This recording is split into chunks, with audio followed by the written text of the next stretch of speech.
How some area hospitals are providing walk-in vaccine clinics while other vaccine distributors are by appointment only. The Biden administration is targeting the economic fallout from the pandemic. I'm Skyler Henry on Capitol Hill, where the president's COVID relief bill makes its way through the House for final vote. The 4 states' most watched news starts now. Mercy's walk-in COVID vaccine clinics reach people who might have been overlooked. This is KOAM News at 5. Joplin's Mercy Hospital today hosted another walk-in clinic providing COVID-19 shots to people who are eligible. Some viewers ask how the hospital is offering vaccines to walk-ins when other providers require appointments. The pharmacy director tells us when they scheduled the walk-ins, they had worked through all of the people on their waiting list, so they started the walk-ins to make sure no one was missed. We're still scheduling those appointments as well.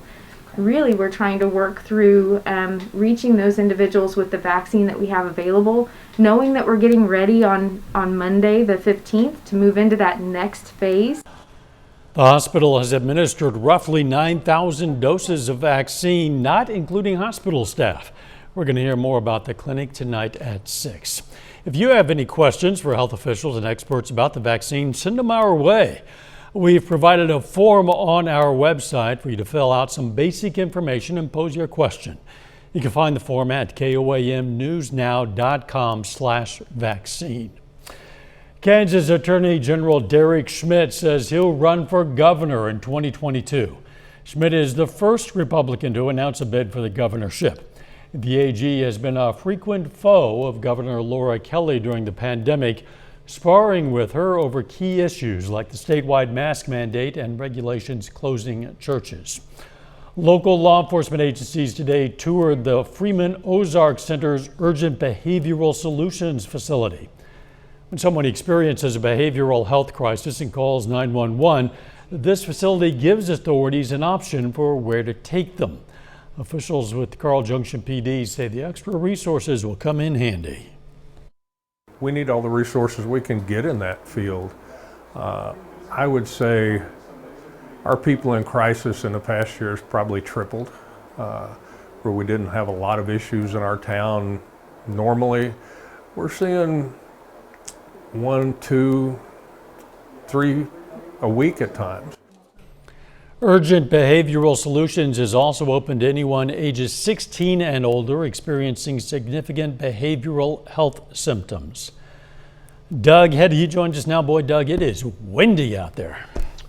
Yeah, it's super windy, and it's going to stay windy as we go through the rest of tonight and really into the daytime hours for us tomorrow. Also, temperature is pretty good. Most of us are sitting into the mid to upper 60s, but it's those winds that have been cranking in all day long. We have the south wind sustained in that 20 to 30 mile per hour range. And then we have the winds gusting 35, 40, even 45 miles per hour at some time.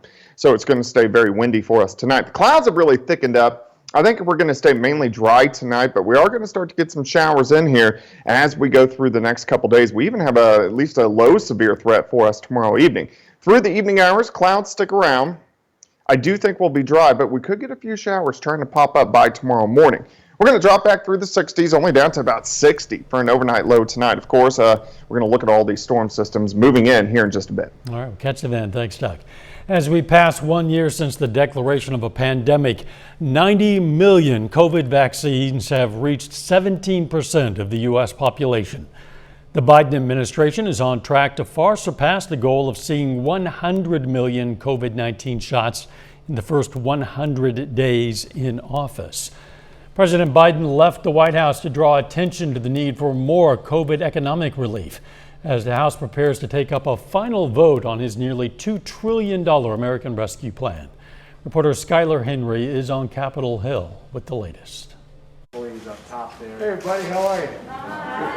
President Biden visited a historic Washington, D.C. hardware store to hear from small business owners who've benefited from the Paycheck Protection Program. We took all of our at-risk employees and we sent them home and we paid them through that entire process. That first wave of PPP loans was very helpful to allow us to do that. Business owners like Mike Siegel. with 20 or fewer employees, had a special window to apply for PPP loans. The president says his administration will continue to prioritize small businesses hit hard by the pandemic. Now we're going to keep the focus on it because a lot of minority-owned businesses, women-owned businesses are increased significantly by 20 and 15%. The president and administration officials are also keeping the focus on what happens here on Capitol Hill, where the House is taking up the Senate version of his $1.9 trillion American Rescue Plan. House Democrats say they're confident they have the votes for final passage, which could come Wednesday. It's a remarkable,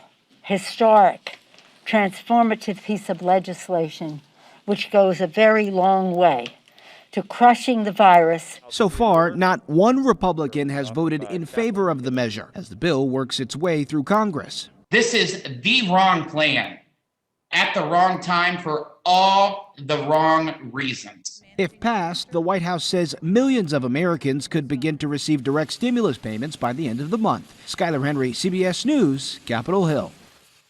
Today, the Pentagon announced more than 400 military, medical, and support personnel will be deployed to Georgia and Ohio to assist at federally supported community vaccination sites at FEMA's request.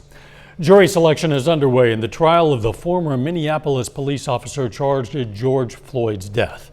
Derek Chauvin stands accused of second-degree murder and manslaughter after he was recorded pressing his knee on George Floyd's neck for about 9 minutes last May. If convicted, Chauvin could get up to 40 years in prison. A little bit later, scammers are stepping up their game to steal money from people using gift cards. And next in Health Watch, a vitamin for pregnant women that's linked to higher IQ scores among their children.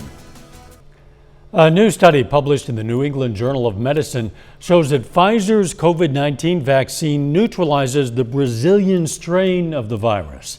Now, earlier studies have shown that Pfizer's vaccine is also effective against the UK and South African strains of the coronavirus. The CDC's online symptom checker for COVID-19 sometimes fails to pick up serious illness.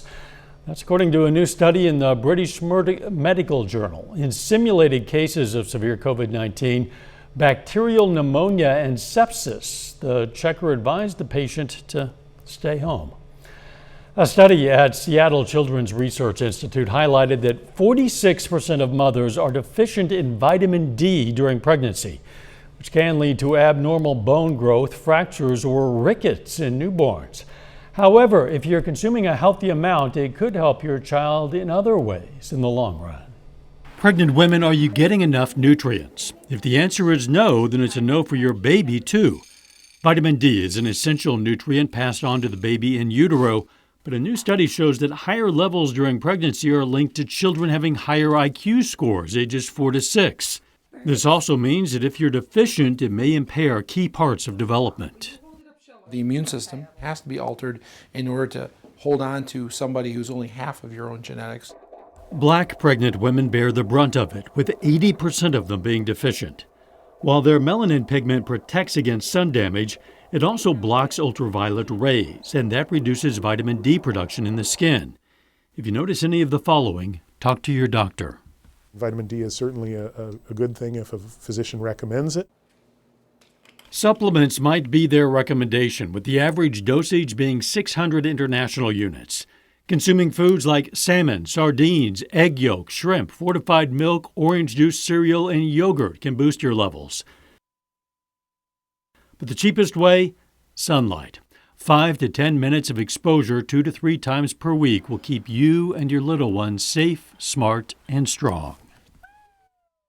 Doctors will run a simple blood test for a clear diagnosis. If you have a severe deficiency, they may instead recommend high-dose vitamin D tablets or liquids for a few weeks. You should consult your doctor, though, because there can be negative effects of too much vitamin D.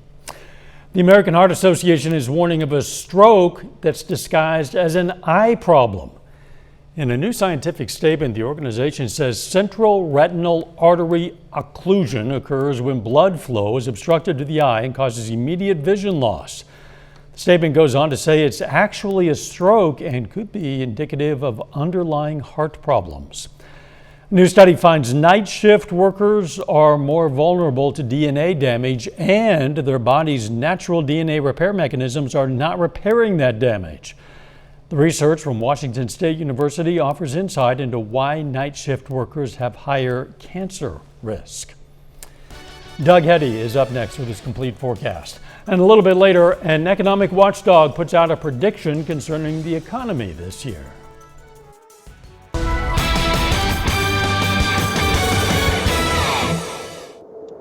Well, it turned out to be another nice day for us today. Just very windy across the region. Winds gusting at times 40, upwards to 45 miles per hour. And it's going to stay very windy once again as we go through the overnight hours tonight. And then again, really for the next couple days. Look at our temps right now. Most of us are sitting into the mid 60s, even upper 60s to near 70 in our western counties. But the winds just cranking in. We have these south winds sustained in that 20 to 30 mile per hour range, and then we're getting gusts quite a bit higher than that. Winds are gusting 35, 40, if not 45 miles per hour at times. And again, the winds are going to stick around tonight and then into the daytime hours tomorrow. Through the evening hours, we'll drop back through the 60s, eventually only near 60 for an overnight low, so it stays decently mild all night long. The clouds have really increased. There's nothing underneath the clouds, so we are staying dry, but this is the beginnings of our next storm system, which is brewing. You can already see a few showers out across the panhandles of Oklahoma and Texas, but the main energy of this wave is still way out to the west, right off the coast of California, so it's going to really eject these little waves at us over the next several days, and that's going to give us plenty of rain chances in the forecast. First off, the winds, they stay strong. Winds gusting 40 to 45 as we go through the overnight hours tonight, and then much of the same tomorrow. The winds are going to be very gusty in that 40 to 45 mile per hour range.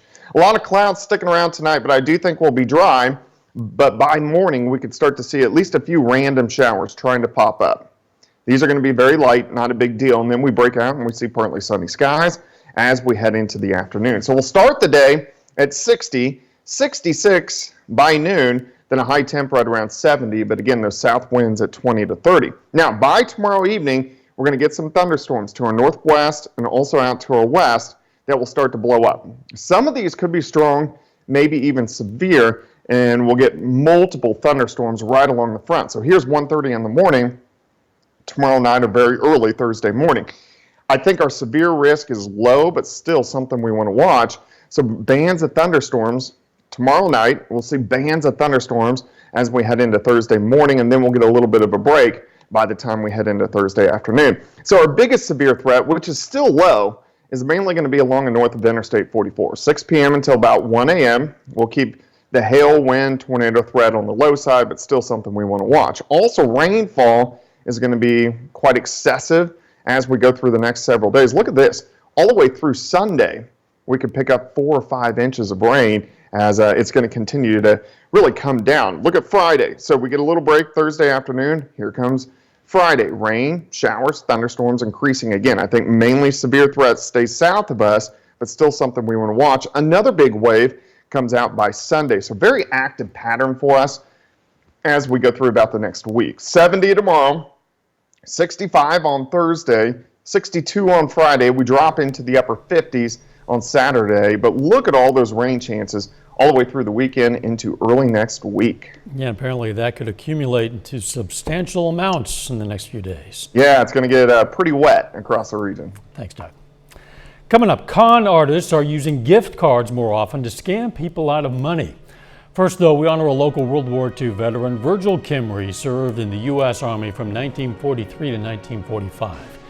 The Edna, Kansas native was stationed on the Aleutian Islands, and we salute Private First Class Virgil Kimry, a four-state hero. A brightening economic forecast from the Organization for Economic Cooperation and Development. The organization predicts the global economy will expand 5.6% this year. The economic watchdog cited the deployment of coronavirus vaccines for its boosted forecast.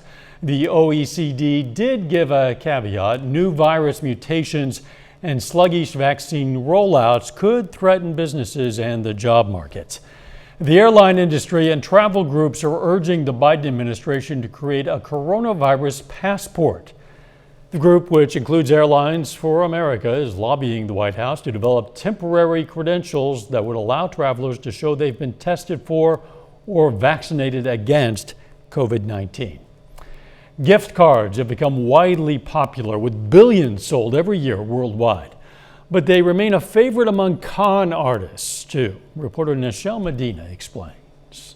I know this morning I woke up in a sweat thinking about it all over again. Janet Ray is thinking about the phone call she received 4 months ago when someone claiming to be from Apple said she'd been hacked. My Apple Cloud had been hacked, and to the tune of about, I think $9,000. The caller sent an email that appeared to be from Apple support showing details of the hack, but it was all a scam. He told Janet she needed to transfer funds in order to get her money back and clear the account, and everything would be reimbursed. Oh, they're slick. They are slick. Janet was instructed to go to several stores and buy 24 gift cards. She spent more than $10,000 and gave the con artist the redemption numbers. Her money was gone. Every time I questioned him, he came back. He had a very smooth answer to it. Janet is far from alone. The Federal Trade Commission says since 2018, Americans have lost $245 million paying off scammers with gift cards. Anybody that asks them to buy a gift card for any sort of business thing and read the numbers off is running a scam. No legitimate business or government agency takes payment with gift cards. Steve Baker with the Better Business Bureau says his organization has seen losses from gift card scams triple in the past 4 years. If you buy gift cards and you read those numbers off, your money is gone and there's nothing you can do to get it back. It was one of those things where I absolutely could not believe that I had done it. Janet is sharing her story so others don't become victims of these scams. Nichelle Medina, CBS News, San Diego. Twitter has filed a lawsuit against the Texas Attorney General, claiming the GOP member used his office to retaliate against Twitter for banning the personal account of former President Trump. The suit follows an investigation into the site and 4 other companies launched by Attorney General Ken Paxton's office. U.S. lawmakers and governments outside the U.S. have been moving to crack down on tech companies for their increasing power. A new study finds Americans paid off billions in credit card debt last year after the pandemic hit. The personal finance site Wallet Hub says credit card debt in the U.S. dropped by a record $83 billion in 2020. Federal relief, including stimulus checks and expanded unemployment benefits, gave some people a chance to catch up on past due payments. Final check of the forecast next.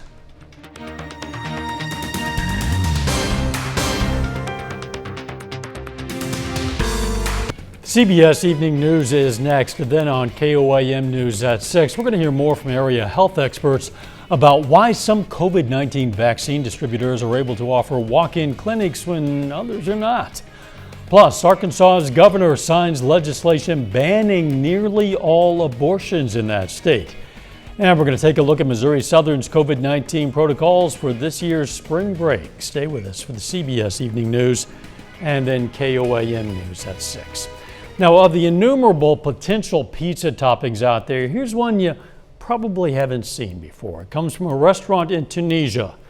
It has all kinds of luxury foods on top, but what really sets it apart is the 24-karat edible gold leaf on this pizza. It's not all. It also has black and white truffles, smoked duck breast, dough made of black charcoal for some reason, and edible flour garnish.